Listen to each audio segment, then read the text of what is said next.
Hey, I'm Josh Reef. Welcome to the channel.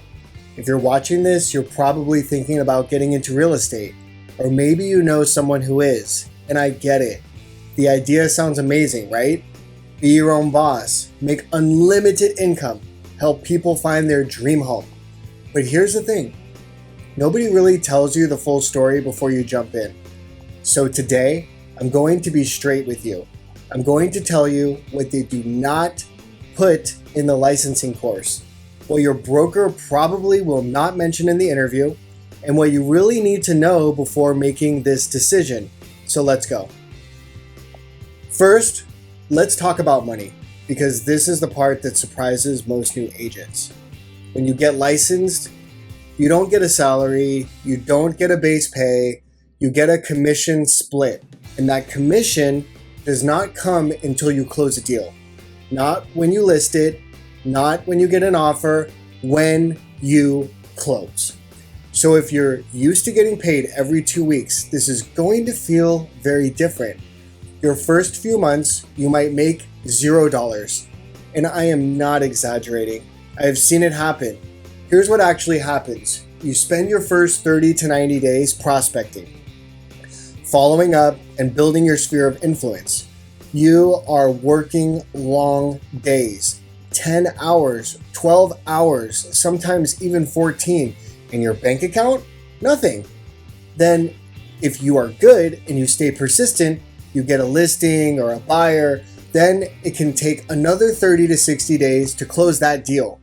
And then you get paid. So do the math. You could easily be 4 to 6 months in before you see your first check. Some people are 8 months in. So here's what I tell people before they get licensed. Have 6 months of living expenses saved.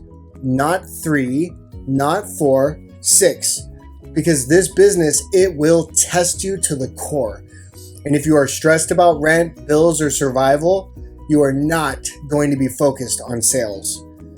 It is just not what you think. The second thing nobody tells you, real estate is a service business. It is not just a sales job. I know a lot of people picture themselves closing deals, making money, and living the dream.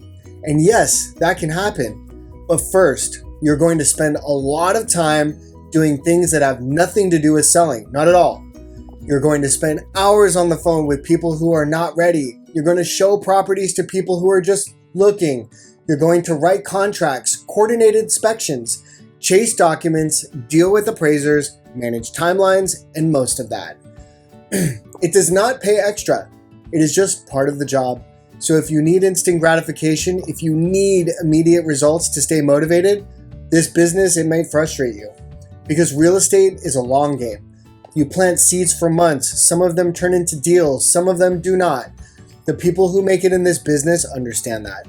They're not just salespeople. They are problem solvers.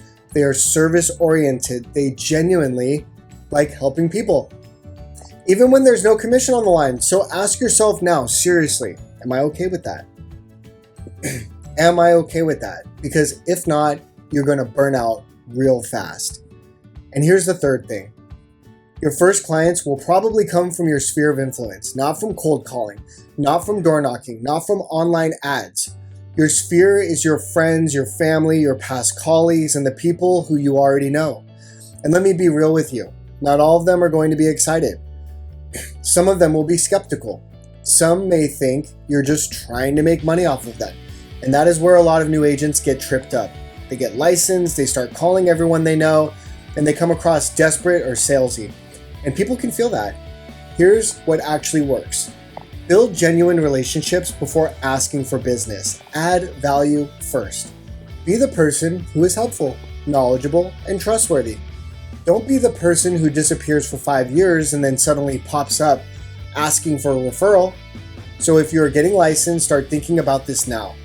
Who in your circle do you actually have real relationships with? Who trusts you? Who would genuinely refer you to their friends? Start there, and here's the bonus. People in your sphere will actually send you referrals faster than strangers will. A friend of mine who already sees you as credible is gold. The fourth thing that nobody tells you Without a system, you are going to be chaos. Real estate has a lot of moving parts, multiple clients, multiple listings, multiple timelines, multiple people to coordinate with, lenders, inspectors, appraisers, title companies, other agents, escrow officers.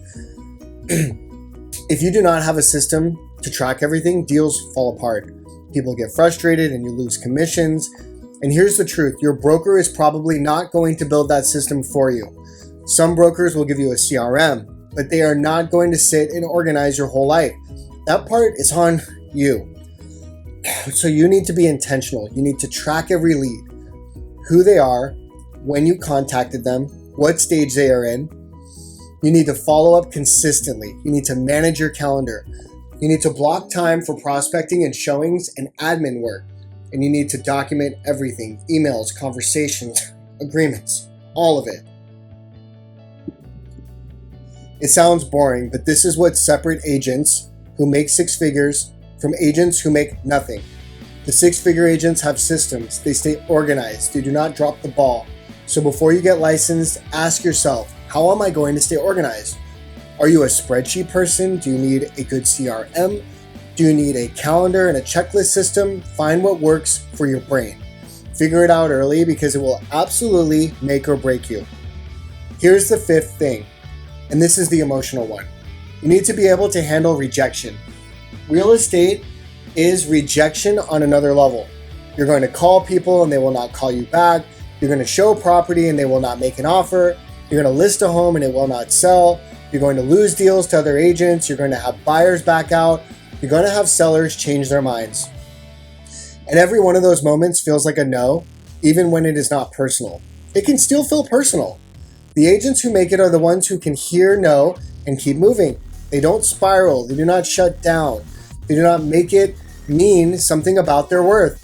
They just go to the next call. But if you get discouraged easily, if you take things personally, if you need constant validation, this business is going to be hard, really hard. So before you get licensed, ask yourself this: can I handle rejection? Not once, not twice, a lot. Potentially every single day. Because if you cannot, you are going to quit. And I have seen it happen over and over again. Really good people who just could not handle the emotional roller coaster. And here's the last thing. This part is important. Getting your real estate license is just the beginning. It is not the finish line. You pass the exam, you get your license, and suddenly, yes, you are a real estate agent. Great! But nobody is calling you yet.